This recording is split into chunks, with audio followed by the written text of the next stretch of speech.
ભાવનગર જિલ્લાના તળાજામાં યોજાઈ ગયેલા આહિર સમાજના સમૂહ લગ્નમાં તળાજા પંથકના આહિર સમાજના આગેવાન નેતા ગીગાભાઈ ભમ્મર ફરી વિવાદમાં આવ્યા છે।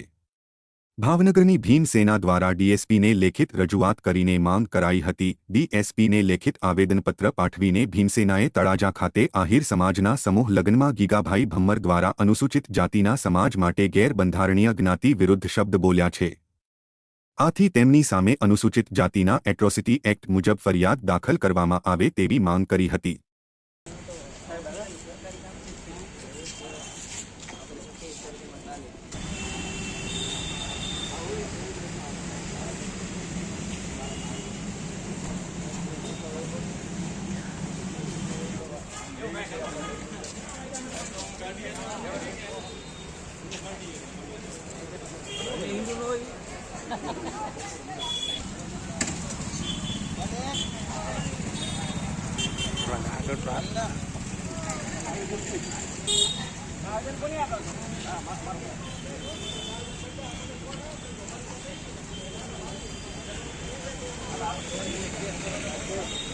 નલિનભાઈ પટેલ, પ્રમુખ ભીમસેના ભાવનગર શહેર।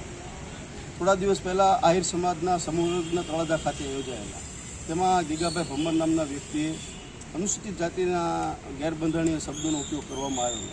સોશિયલ મીડિયાથી જાણવા મળે કે સમાજ વિરુદ્ધમાં ગેરબંધારણીય શબ્દ બોલેલા, આથી સમગ્ર સમાજ અને ભીમસેના દ્વારા આજ રોજ અમે એસપી સાહેબને નમ્ર વિનંતી કરીએ છીએ કે જ્ઞાતિ વિરુદ્ધ શબ્દ બોલેલા હોય તો એટ્રોસિટી એક્ટ મુજબ ગીગાભાઈ ભમ્મર વિરુદ્ધ ગુનો નોંધી અને તાત્કાલિક ધોરણે એની ધરપકડ કરવામાં આવે।